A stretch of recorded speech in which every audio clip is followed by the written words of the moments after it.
Welcome to the Like a Doss podcast, where Ronnie Doss shares insights around life, legacy, and leadership. For more of our resources, visit us at dossteam.com. And now, let's join the podcast. Well, hello, everybody. It's Ronnie Doss. Welcome back to the Like a Doss podcast.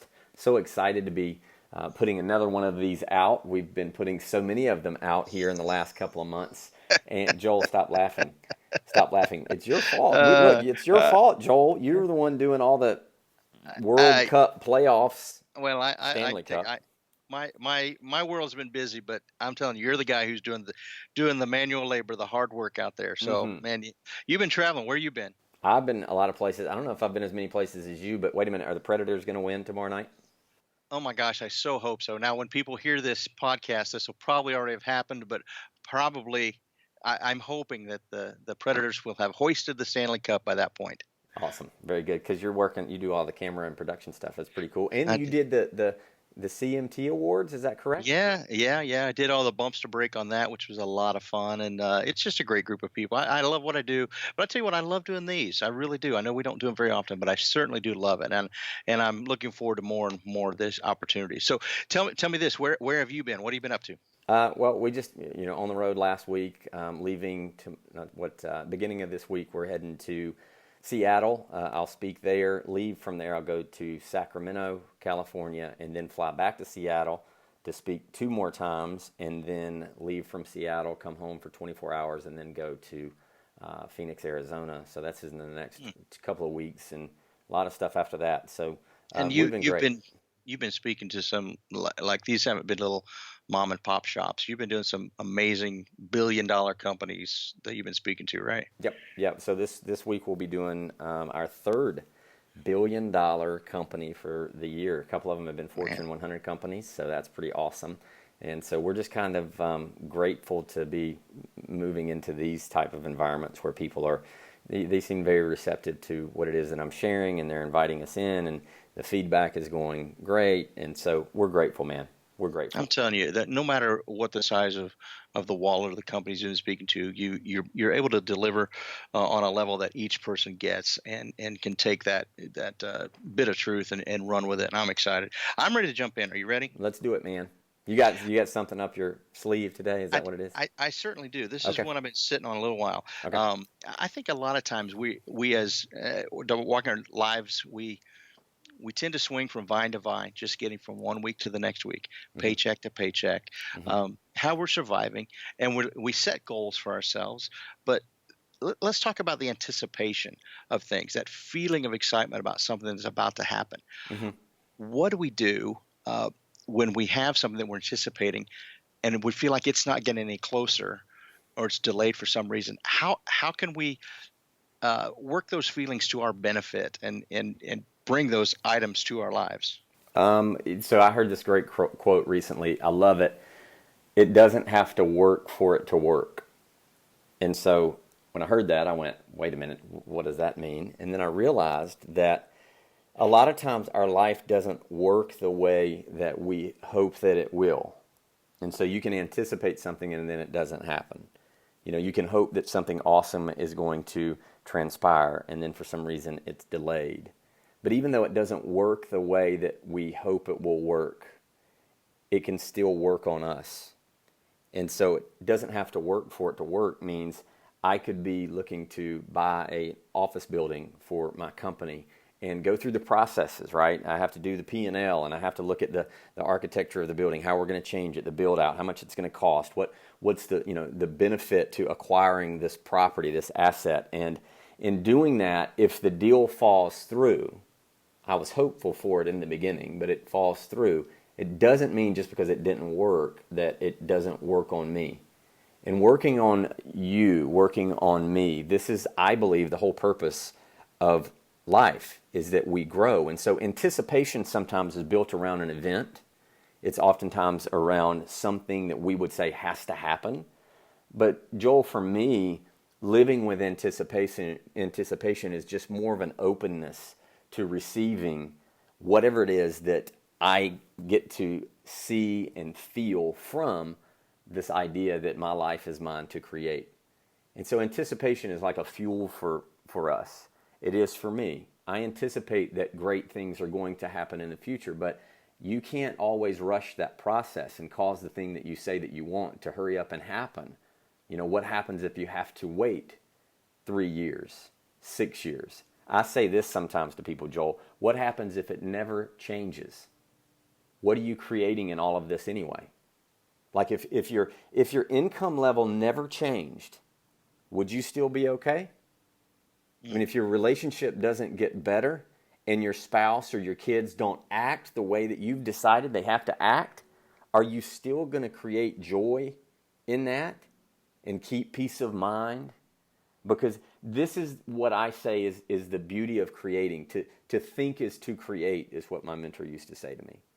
And so in all of this, I know that with a subtle shift in thinking, I can not just anticipate something, but to be really fully present in the moment, to create whatever joy, whatever experience I need to create so that I enjoy this beautiful gift called life that I've been given.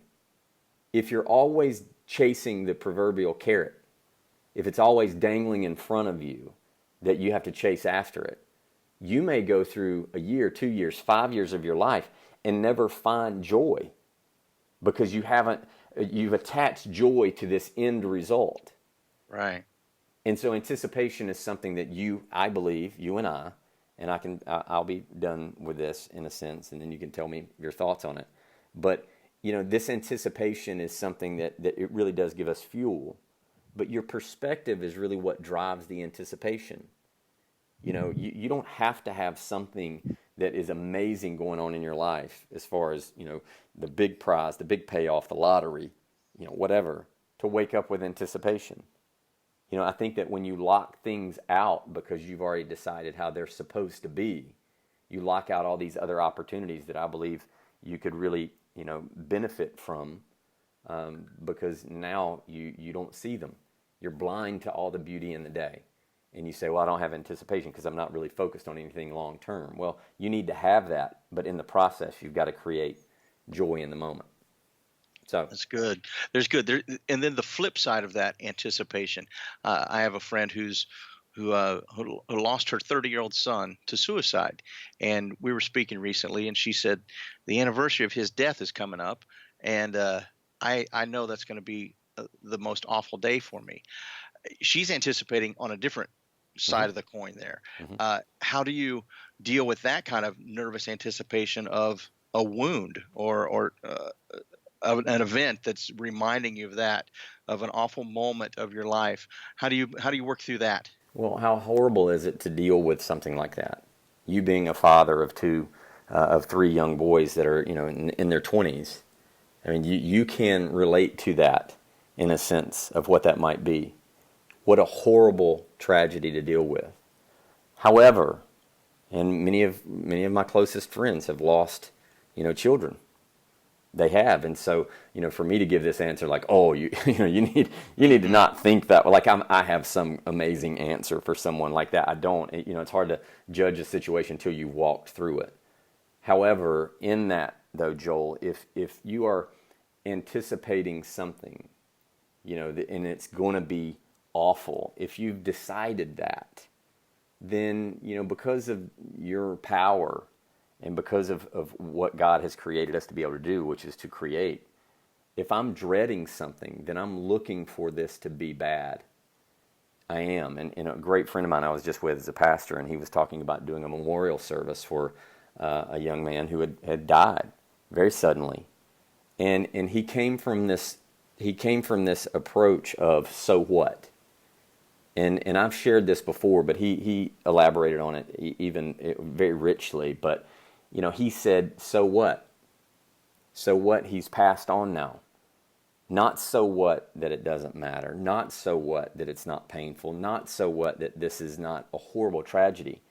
But so what are you going to do? So what are you going to do moving forward? So what are you going to use this beautiful life that crossed your path for 30 years that you were blessed to have had? How are you going to use that?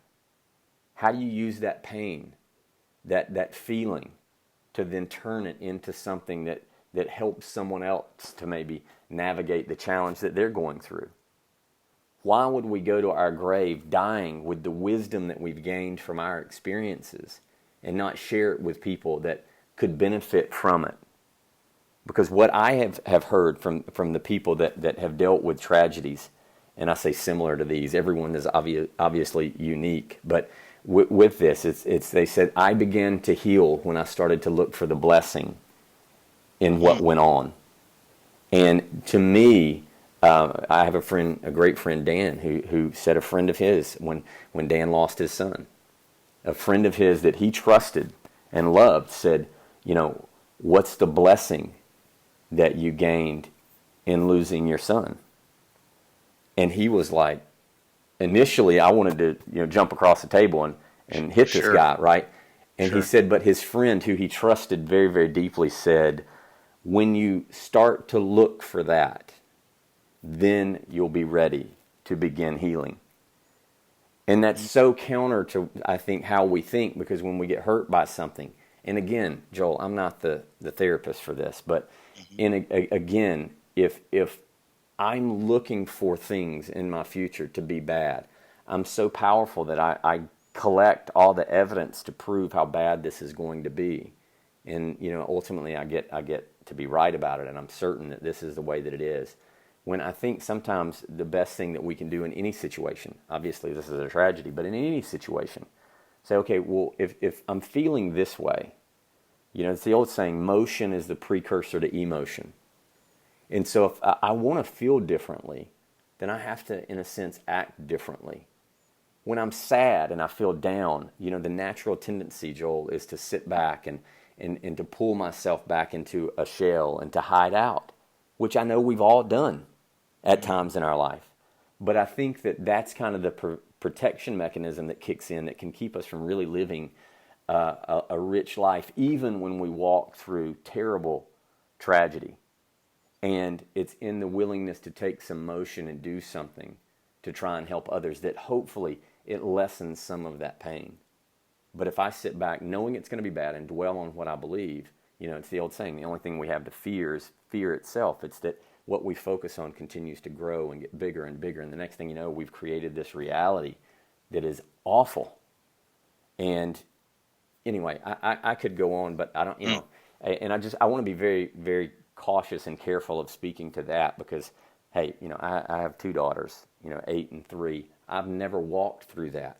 So to act like I have any expert advice that's going to totally radically transform someone when I haven't walked through that, I'm very careful of that. But at the same time, just from people that I have learned from who are dear friends of mine that have lost children in accidents, both of them automobile related, have talked about how they navigated it.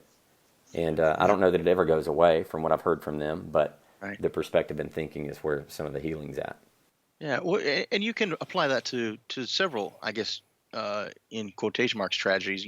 Say it's a divorce, or getting fired from a job, whatever. But I think what you said was so true. If you try to go, okay, let's apply the blessing that I'm going to give from this. And divorce is ugly. It's painful for so many people involved in it. But you can find the blessing in it. You can find a blessing in getting fired from a job because you were in a job, and now you're in a different place that might lead to something incredible. So there is ways to look for the gold in that. Right. So I've done trainings now for 10 years, almost 11, probably closer to around 10. And I've really never had somebody share that they loved walking through the tragedy or the challenges. But what I have heard, though I've never heard somebody say they love the challenges and the tragedies, what I have heard time and time again is that I grew the most through the pain. And so when you can look at pain, the feeling of pain, we know that emotion follows thinking. You first have a thought, then you have an emotion, because you can be very sad, and then all of a sudden, your favorite song comes on the radio, and you're like, oh, and now you're jumping up and dancing. Now you put your focus on the song and and now you feel better. Emotion's the precursor to emotion. So your thinking is what leads into emotion. And so when you're in pain or frustrated with the loss of a job, loss of a relationship, whatever, I think that we can mature into saying, wait a minute, if I can shift my focus onto something a little more positive, a little better, then I start to feel something different. And there's an old saying that you can make yourself miserable or you can make yourself strong. Either way, it takes the same amount of work. And so I choose, and I say I choose, but I think for me, I hope that I'll have the strength I hope that I'll always have the strength to look for the silver lining in the cloud. And that's not always easy, I know, but in just that choice Right. to do that. So. And that's good stuff, man. I think everybody can relate to that on some level and some time in their life. And I think now, with Facebook, that always reminds you of stuff a year ago, 2 years ago, 8 years ago, whatever, Right. that you can get blindsided. So if you're not prepared for that, reliving that moment or whatever, that's true. You've given some good thought there. Let's talk about the opportunities that we have in life. We're anticipating things, anticipating a better job, anticipating a better situation in our lives. How can we recognize real opportunities as opposed to something that we manufacture? And where I'm going with this is basically, if something that I want to happen in my life, I need to do what to make that happen? Is that up to me, or is it up to just fate, just hoping that things go right? How do I navigate these opportunities that I have in front of me? We all have opportunities, but to get to where I want to go, how do I find the footsteps to make that happen? Well, here, let me give you a few perspectives on this. Number one, some people say that I'm waiting on the right thing. I'm waiting on I'm just waiting on. It's almost like I'm waiting for the stars to line up. Some people say I'm waiting on God to do this. I'm waiting on whatever. I think on a lot of levels, people that just say they're waiting are just waiting. They like waiting. I don't. I've heard I don't want to birth the wrong thing. And come on, and even right. And Yep. why are you laughing? It's the truth. No, it is. I That's don't want to right. People birth say that. right. I don't want to birth the wrong thing. But let me tell you something. You grow most dealing with circumstances and challenges. Now, I'm not telling you to birth things that are going to be problems, but let me just tell you something. Typically, you don't. The first thing that you birth is not success. I mean, come on, how many times have you seen somebody, Joel, fail, then some success? Yeah. The overnight success. I said this recently. The overnight success, usually, what do they say, takes 10 years, right? I said this, overnight success takes only one night. But that one night lasts about 2 decades, and it's full of pain, it's full of worry, it's fear, it's full of failure and all that. But you've got to fail into that. And so for me, it's make a list of values of things that matter to you, what you want expressed. I heard somebody say that if you want to find your purpose, follow your passion. So you got to figure out some things that you're passionate about. You say, well, I'm not passionate about anything. Well, you're not looking hard enough, because we're all engineered and driven by some passion. You find it, it'll lead you to purpose. So you have to figure out for you in your life what qualities, what principles, what values you want to make sure are expressed in your life. And then you start picking some things to do where you get to see where your strengths are. You get to see where your weaknesses are. And then and then you make a better decision tomorrow. But if you make no decision today, you don't know if you're strong in something or not. You got to fail forward. Edison, the light bulb, 10,000 failure. Come on, how cliche is that conversation now around, I failed 10,000 times. What'd he say? I didn't fail 10,000 times. I just found 10,000 ways not to make the light bulb, or, whatever. We hear those things, but how many of us really do it? How many of us wake up and go, I'm going to try something new today? And, Mr. Clemmer asked me one time, how many mistakes have you made in the last, 30 days? And I remember saying to him, because I wanted to impress him, I don't think I've made any. It's hard to think of any. And he said, well, I don't know if you're the man for the job. And I was like, why? He said, because if you're not screwing up, you're not pushing the envelope at all. He goes, we'll be the same as we were 10 years ago, or, whatever, 10 years from now. So you got to look, is it fate? I think fate's a cop-out. Yep. Come on, was it fate? I don't know about that. I think you create your fate. What did we say the other day? I was just talking to somebody. The best way to determine or predict the future is to create it. Abraham Lincoln. Come on, you get to work. And then you get to see what you're strong in. That's the way you do this. For me, I'm just talking to me. This is how I talk to me on days when I don't feel like getting up and getting after it. There wasn't always a time where companies like the ones I mentioned earlier, Fortune 100 companies were calling me. There was times when I was going, nobody's calling me. The mom and pop business up the street wasn't calling me. Surely not a Fortune 500, Fortune 100 company. No way. But you got to do the work. And when you're willing to do the work, you create your luck, if we say it. Luck tends to favor the prepared, those that have worked for it. So I don't like to talk fate. I just don't. And, I think there's certain qualities that we're all born with. I think that there's God-given gifts and talents that we have. But everybody is talented.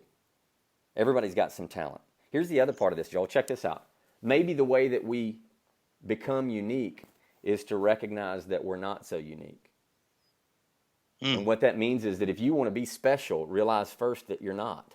And work hard to become special if that's what you want to do.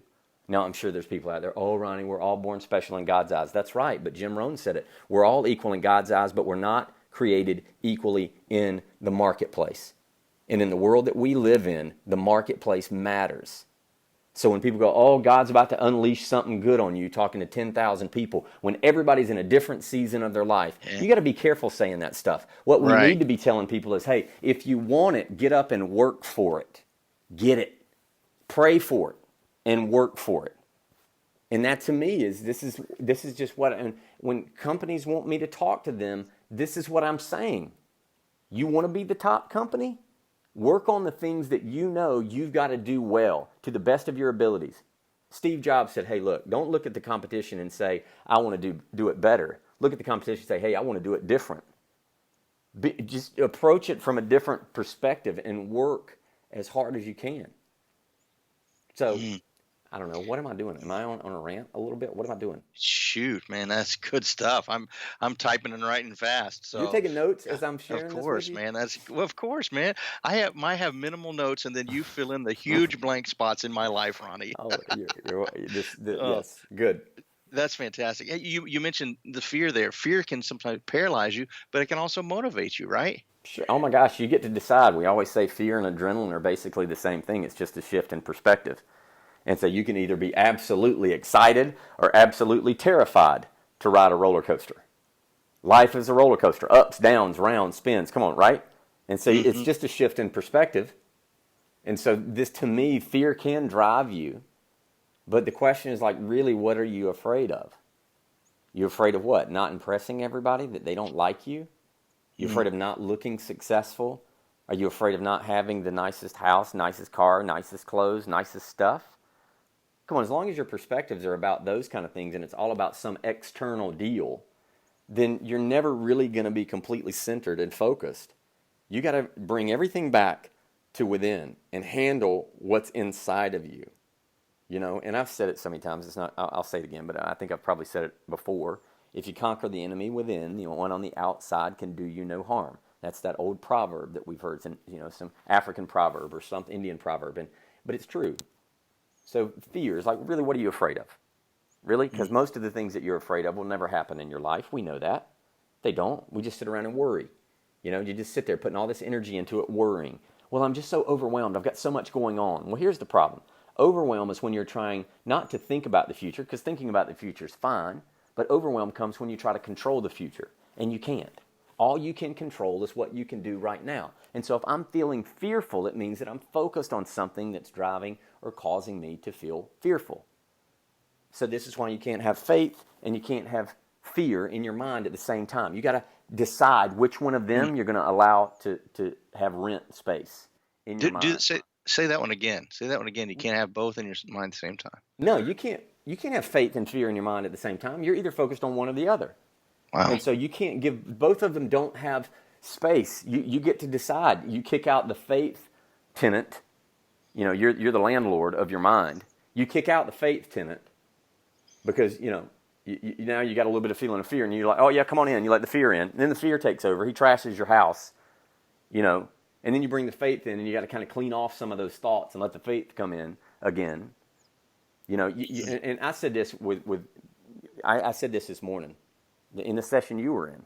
I said you can't go through your days littering your days with negativity, and then wonder why you have a trashy life.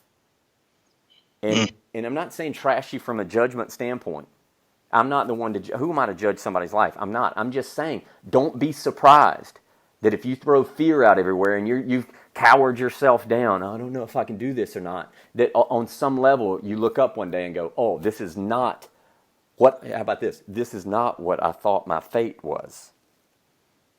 You know, Carl Jung, who's a psychologist, I think he said, and I may be butchering the quote, but he says, what we don't address consciously emerges as fate. Ooh. And so you got to address these things, these fears, these worries, these doubt. And one of the ways you do that is to put yourself into motion. My wife said this last night. I got to go on a date night with my wife last night. Congratulations. Joel, my wife is my wife is amazing. You know that. But here's what my wife said. My wife said, what you make yourself do makes you. Wow. Wow, that's brilliant. a quotable. She needs a podcast. We should do anyway, she said, Ronnie, we were just talking about stuff because I'm asking her questions like, so how's it feel? What are you thinking? You know, because she's doing lots of new stuff, as you know, Joel. And she says, you know, I made myself do these things. She said, I listened to you. And I listened to all these things that you talk about and all the people that you're helping. She goes, so I said, what am I going to do for you? And she said, I made myself do things that I was afraid of. And she goes, and I realized that what you make yourself do really makes you. And I'm like, excuse me a moment. And I grabbed my little pad, my phone, and I'm typing it in. I'm like, this is gold. I can't wait to tell people that I came up with this. And I can't wait to steal this. I can't wait to steal this from my wife. I love it. So anyway, but that's it, pal. That's what it is. It's getting after it. I mean, come on. We were created. I'm a Christian. You know, I'm all about it. I have been my life, and I love taking these principles, so to speak, into the marketplace, whether I can talk about them per se with certain languaging or not.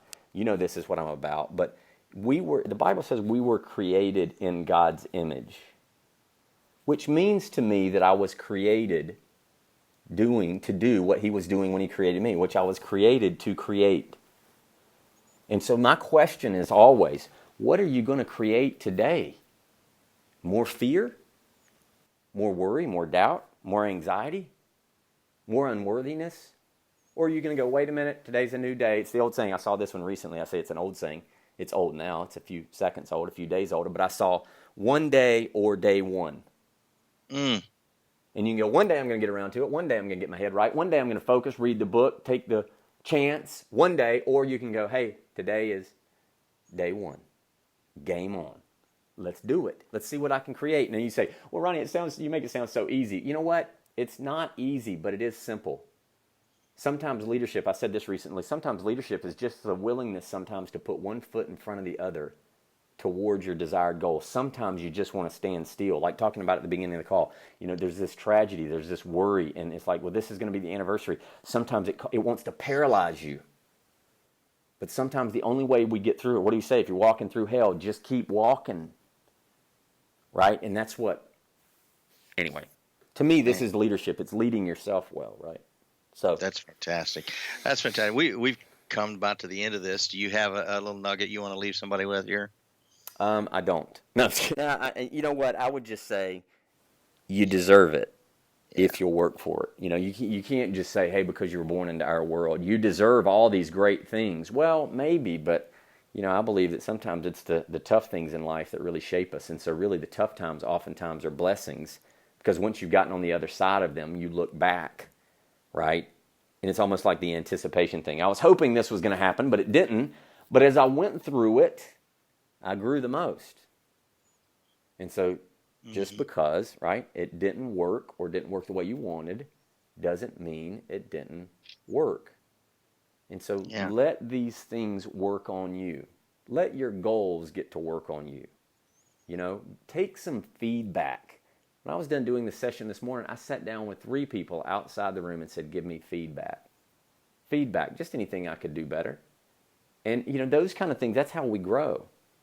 And so use what you're seeing go on in your world as feedback.